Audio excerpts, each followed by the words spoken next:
sediakan hidangan di hadapan lawanku. Engkau mengurapi kepalaku dengan minyak baru. Jumpa kembali di Sharing Firman.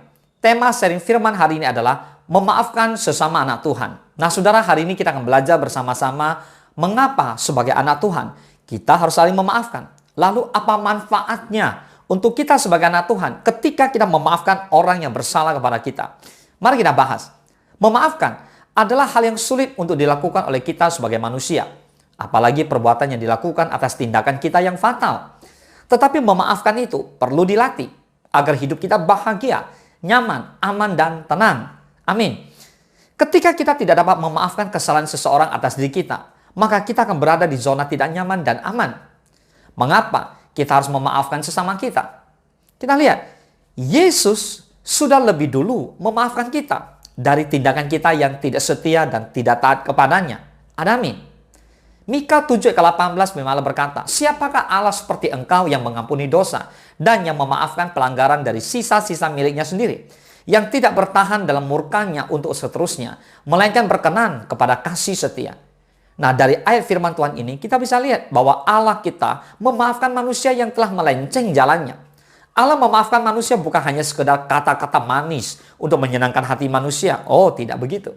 Melainkan kata maaf ini diartikan dengan melupakan kesalahan mereka di masa lampau itu. Hal ini dilakukan oleh Allah kita karena Allah itu setia. Kasih setia dan anugerah Tuhan yang begitu berlimpah atas semua umat manusia. Jadi Allah mengampuni dengan kasih setia dan anugerahnya. Bagaimana dengan kita? Saudara, kesulitan dalam memaafkan seringkali disebabkan anggapan bahwa pengampunan itu merupakan hadiah bagi orang yang telah menyakiti kita. Orang berpikir, bagaimana mungkin orang sudah bersalah kepada kita, lalu seenaknya mau diampuni. Padahal sebenarnya mengampuni adalah hadiah untuk diri kita sendiri. Boleh katakan amin? Ketika kita memilih untuk mengampuni, maka kita menuai manfaat yang tidak terbatas dari pengampunan. Maka ketika Petrus bertanya di Matius 18 ayat ke-21. Kemudian datanglah Petrus dan berkata kepada Yesus, Tuhan, sampai berapa kali aku harus mengampuni saudaraku jika ia berbuat dosa terhadap aku? Sampai 7 kali? Yesus memberi jawaban lain di Matius 18 ayat ke-22. Bukan, aku berkata kepadamu, bukan sampai 7 kali, melainkan sampai 70 kali 7 kali. Wah saudara, kita lihat ada jawaban Yesus yang begitu luar biasa. Bisa bayangkan 70 kali 7 kali. Artinya apa? Tanpa batas. Yesus mau menyampaikan manfaat dan berkat yang tidak terbatas bagi orang yang bersedia mengampuni sesamanya. Maka anak-anak Tuhan wajib memaafkan dan mengampuni sesama anak-anak Tuhan. Pertanyaannya, apakah pengampunan itu? Pengampunan seperti apa yang dimaksudkan oleh Yesus kepada para pengikutnya atau kepada para muridnya? Saudara, pengampunan adalah tindakan atau pilihan untuk melepaskan pelaku dari hukuman kita dan mempercayakan semuanya kepada Tuhan. Kamus mendefinisikan pengampunan sebagai pembatalan hutang.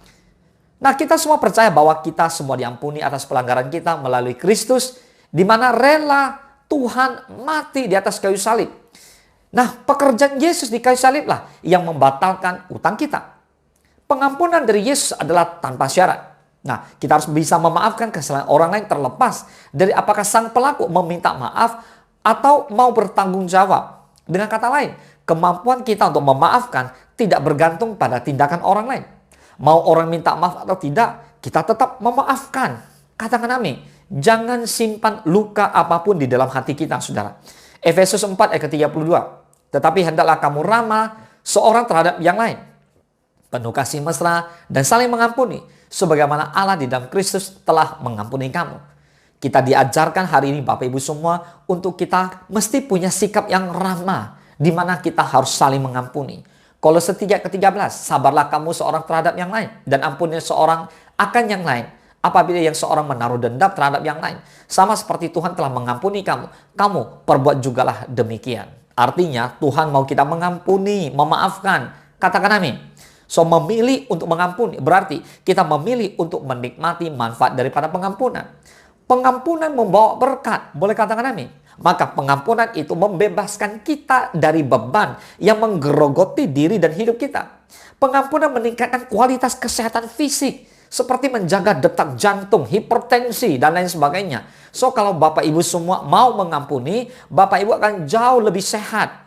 Pengampunan menciptakan rasa damai, tidak berprasangka buruk, bersedia memberikan senyuman, dan memberikan tempat di hati kita untuk orang lain. So, saudara, kasih karunia Tuhan mendorong dan menolong kita memaafkan kesalahan orang, bukan menyimpan kebencian atau membalasnya. Sesama anak Tuhan, kita wajib saling memaafkan dan saling mengampuni. Boleh katakan amin? Tuhan Yesus memberkati. Engkau sediakan hidangan di hadapan lawanku. Engkau mengurapi kepalaku dengan minyak baru.